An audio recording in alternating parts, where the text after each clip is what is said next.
Hello and welcome to the show. I am your host, Terry Ann Russell. Welcome back. Today with me, I have my dear friend and spiritual soul guide, Ivory Lanou. Hi. Ivory, hi, Ivory. Hi. So glad to be here. I'm so glad to have you back. Your newest book, Empath Rising: How Sensitive Souls Are Learning or Leading Humanity to a Brighter Future. And if it sounds like you, I want you to listen in today because at the end of the show, we'll share a couple of tips to help you feel lighter in today's world. Ivory, thank you so much for being here. Oh, it's a pleasure always.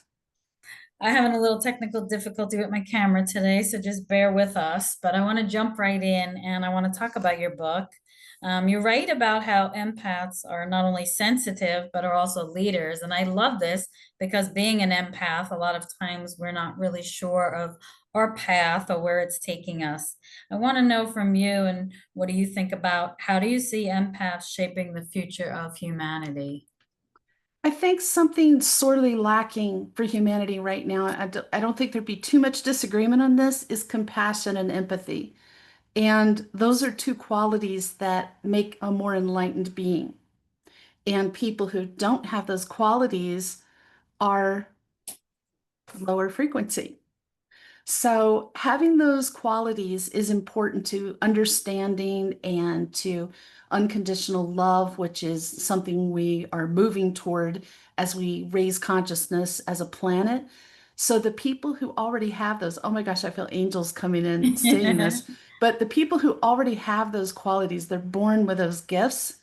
There's a reason for it. Like everyone that you're around, you are switching on something in them. You are helping them start to think more about those qualities that are softer, those qualities that make for a kinder, more loving world. And so it's almost like these empaths are little seeds around the planet to help people grow as a people, as humanity. I love that. And it's interesting because I just read something the other day that often when we're in relationships with people and we think, oh, well, they have to do some work, they have to change. But in reality, when I'm changing myself, I'm working on my frequency, I'm working on my compassion and my empathy for others. I'm changing those seeds. As you said, I'm planting them around the people that are around me, and they're actually changing without even knowing it often. So I love that you shared that today with us. I think that's so true, Terry Ann. I mean, and we have to keep in mind too for our own sanity and just to be realistic that remember, not everybody's meant to step on a spiritual path in this lifetime.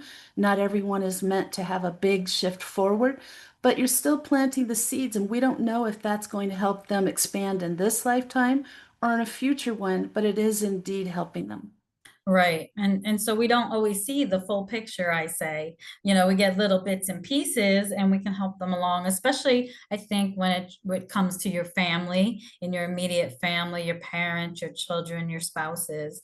Sometimes there's a lot of challenges there that present within our families. I want to talk about something I see a lot with my clients and sometimes with myself in particular is the way that empaths get overwhelmed by others' energies. I don't think we can stress enough the importance of setting boundaries, staying grounded. Can you elaborate a little bit on this? How do we really tune in and zone in on how to not become overwhelmed in such an overwhelming world? Well, I think one key there is to not tune in. We sort of need to shut that off. And so something I do, it's an energetic thing, it's a visualization. Every morning before I even get out of bed, I'm putting a big protective bubble around myself. And I always tell my clients, sometimes in the course of a day, because I'm so empathetic, I need seven of those bubbles around me to stay balanced, to feel good. When I forget to do that, I'm going to find out very quickly when I start being around other people or have any kind of challenge because I'll start feeling it, my solar plexus, that familiar ache, Mhm. um, feeling drained, feeling stressed, starting to pick up other people's emotions, all those things that make it a curse to be an empath. So, part of the process is setting that really strong boundary and doing it every day and throughout the day if you need it. Yeah, I like that you share that because I think often people think on the spiritual journey that we're just going to do it once and we're going to be done and then we go about our day. And sometimes, like you said, if there's a really rushed day, we may forget to do it. But you do find out often very quickly that you did not do it and it's time to do it now. Especially if you're at a venue where there's a lot of people. I mean, recently I was at Universal Studios with my daughter, and the amount of people that inundate a place like that, and I had to continually keep doing it and doing it and doing it. And when you do that work and you start to put those boundaries around you, I mean, it sort of shifts and changes it how you're not as, for me, I get very tired. Is that what happens to you? Yeah, I get real drained, really tired. And I'm glad you brought this up because I was thinking about the book festival you and I are going to be doing this weekend.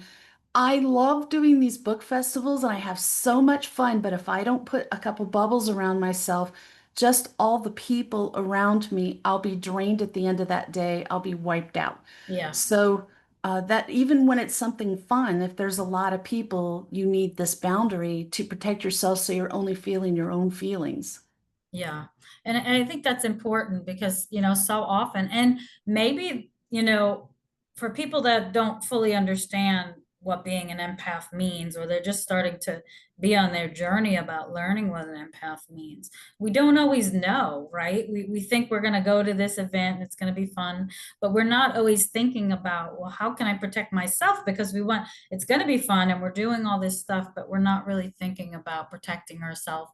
So I think one of the things that I've learned is first and foremost is taking care of me. I think that's another aspect of the empath rising, and learning to put yourself first no matter what you're doing. Would you agree?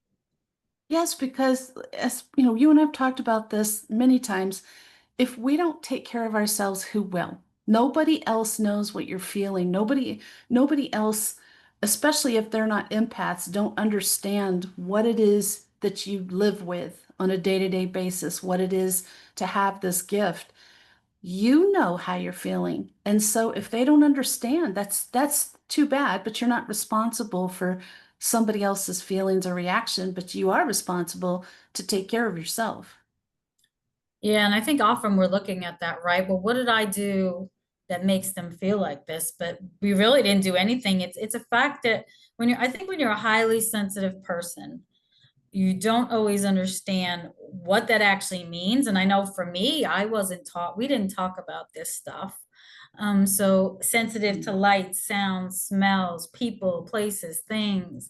It can be anything and everything sometimes that inundates us, and we don't always understand what that full impact is doing. But when we're home, then, right, we're like, oh my gosh, I really need a salt bath. I mean, I said that a few times this week, being around a lot of different energies. I was like, I need a salt bath today. I need a salt bath tomorrow. It was like constant. And sometimes I think it also has to do with the energies of the collective as well. Would you agree? Oh, 100%. Empaths are struggling more than ever right now. I should say more than ever in my lifetime.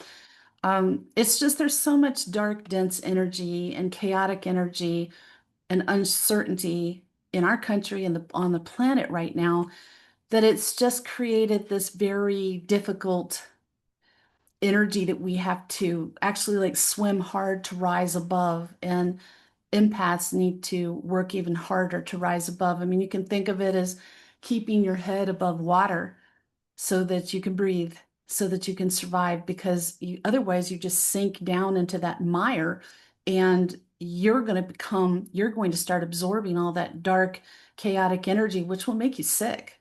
Yeah, it'll definitely do that. I want to talk a little bit about how you were guided to write Empath Rising. I know we've talked about many different things over the years and many different books, and I feel like when you're in our business, sometimes we're inundated with all of these ideas. Why was Empath Rising such an importance for you to write? Well, I think it's been a revelation in my life when I had the big epiphany moment of understanding that this thing I always considered to be a curse in my life, being so sensitive, was actually a spiritual gift. And I didn't realize it until I was doing my spiritual work. And I realized that that ability made everything I do in my services much better.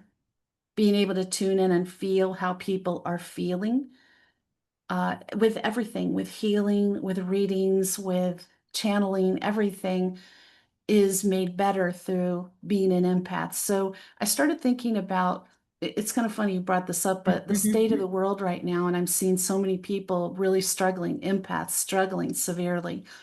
And I thought they need to understand, more of them need to understand it is a gift. It's a very powerful gift. It's not easy, but you came into this lifetime with this gift for a reason. You can handle it and you're going to do something with it. It doesn't have to be professionally.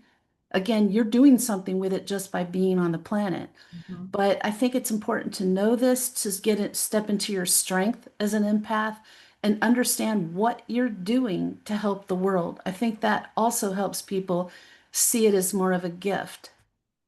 Yeah, definitely. Can you share a little bit how someone may begin to change their mindset around it? Because it's one thing to say it, and then it's another thing to do it, right? Let's use the example going back to Universal again. I was there with all of these people and this craziness, and you have so many different energies, and there's excitement and there's fear. And it's Halloween, so there's a lot of that chaos also going on. But how could someone who's maybe just starting their journey sort of shift their mindset when they know they're going into this space that's rather inundating? So, how they can adjust to being an empath or how to realize they're an empath. I think how to more adjust because I think a lot of us are beginning to realize that we're empaths.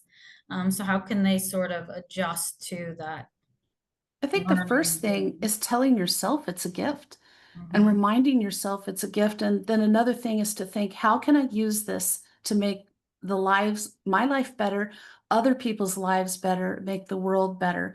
Even if it's a small way, you don't have to go out and become a humanitarian to do that. What can you do in your life to make things better by being so sensitive? And once you start looking at it like that, it's not thinking about how it affects you, but what you can do to use this gift. Mhm. So I think that is sort of like a turning point for many people. Um, the other thing is until you are doing effective empath boundaries, you're going to be so inundated with other people's emotions that it's very hard to see it as a gift. So to me, the first step is setting good boundaries and doing it every day throughout the day, the rest of your life. It is an ongoing thing to protect yourself. And some of the ways that you can feel that you need to do that is you start to feel drained. You feel an ache in your solar plexus, which is your upper abdomen between the belly button and the rib cage, or you feel nauseous all of a sudden. Those are all signs for me when I feel that. Like sometimes it's a stabbing pain if it gets bad enough in the solar plexus that I need to pay attention. Is there a person around that's draining your energy? Is it something about where you are? Is it something being discussed? Something on TV? Something you're reading? Stop it and see if it goes away. Um, Another thing you can do in that process is think about your other gifts, and they don't have to be spiritual gifts, but the other gifts you came into this life with. How does being an empath help that gift? And it's amazing. Like I've had a lot of managers realize that being an empath made them so much better managers in the work field. Yeah, Just being able to understand what employees are feeling and feel their true feelings about things made them a better communicator. They could respond better to their employees, to the work setting. So it's not just about doing spiritual work. right. What would you say about families? Because families is a little bit more difficult, right? There's some triggers within yourself too that you may or may not realize that you have. And so being an empath sort of sometimes exacerbates that. And I think when you're around family, especially a lot of family, or it could be just that one family member that sort of knows what buttons to push within you. Is there anything different besides boundaries that you could do? We can't control what other people do or how they react. So all you can do is control how you act and react. Mhm. So I have a lot of experience in this with family. So I grew up with family, particularly my parents telling me, "You're so sensitive. You're too sensitive." Yes. I heard it 1,000 times. So I started saying, once I had my awakening to this being a gift, I started saying I am sensitive, and that's one of my spiritual gifts, and it's a really important one to me that has made a huge difference in how I can help people. So I try to protect myself, but sometimes the energy is too much, and I'm going to excuse myself because it becomes painful for me. And you know how you might have to reword it multiple times to find the words that sink in for them or help them connect to it. They may have to hear it from somebody else outside of you. And some people will never get it, Tarianne. Mhm. You know, some people will never get it and they're going to insist that you're being sensitive, that something's wrong with you, but you have to be strong. This is why Empath Rising, stepping into your strength that you know this is a gift, and you're sure of that, and it doesn't matter what other people say to you or about it because you know, Yeah. and that's all that matters. Yeah, I love how you put that. I think knowing and stepping into your power are also two really important things, especially as you shift and change and you become more knowledgeable about what it is, who you are, what you're becoming, the gifts that you have. Um, can you talk a little bit about, I want to talk about some of your other things you have going on as well. You have a lot going on right now. What are what are a couple of names of your other books that you said you were working on one and it's almost done? Does it have a name? It is got a name in progress. Right now, it is Reset Your Life at Any Age, but Oh, I it love might that. change a little bit because that's been a really hot topic, like with my podcast, with clients, people of all ages, and especially this isn't just written towards older people, but I have a lot of older people say, I really want to do spiritual work of some kind or something more meaningful to me, but it's too late. And I tell them, you know, I was 54 when I started this business full time, when I started my spirituality business, because before that I worked in mental health. Right. So I was 54 and it's not too late. There's no too late to do spiritual work unless you've passed on. And then you'll be doing your spiritual work on the other side in a different, more profound way. So there's no such thing. And no matter what it is, it's not just about getting into spiritual work. It's about having a life you're not happy with, that doesn't fit you, that you're unsatisfied, you know, you just want something more, something different. How to get there, how to Yeah. get yourself to get to the point of doing it and how to figure out what you want. Yeah, I think that's really important. And I think that's going to be so needed for so many people, no matter what age you are starting. Because I think you could even be 30, right? And say, oh, I'm too old to start now. Oh my gosh. That's so young. But yeah, when you're 30, you think, oh my gosh, I'm 30 already. Yes. But you get to my age, and that's a whole different perspective for sure. But it doesn't matter what's going on. It's not about what's happening in your life or who's in it or who's not in it. It's just about what you want. What kind of life do you want? And it's only you who can create it. And yeah, there's some things like, well, I want to be a millionaire. Well, come on. It can't all be about money, but you can find ways that you're passionate about to make more money. I don't know Right. if you're going to be a millionaire. I'm not, you know, that's not what I'm about, but um it's about going for your goals. Don't wait because I have to, it's been on my mind a lot this week. It's so funny. Like when I was 18, I worked at a nursing home in Prescott, Arizona. And all those people in there were like my grandparents. I just loved them. And I'd go visit them after my shift. And all of them would say, now, honey, make sure you have no regrets in this life because it's the worst thing. And so I'm like, yes, I'm taking it to heart. I'm going to have no regrets. That is impossible. Yeah. That is impossible. You will have regrets. So don't make this one of them. Don't make it one of them that you didn't create the life you want when you still could. Yeah. I love that. That is so beautiful. Can you share where our listeners can connect with you and where to purchase your books? Well, they can connect with me on my website, which is ivoryangelic.com. And my books are on my website. So you could go there and look at the books page and see all of the books that I currently have published. And it will take you right to the site where you can buy it, but you can get more information on my website. So that'll keep it simple. Okay. Awesome. I'll share that in the description for everybody. I want to thank you, Ivory, and I want to thank you for joining me today and sharing. I think your message is so powerful and so needed, especially at this time. Oh, you're so welcome. I hope that this helps. And there's so many things you can do as an empath to protect your energy. And I have some blog posts on my website to get you started with that too. Yeah, yeah, I'll share that as well.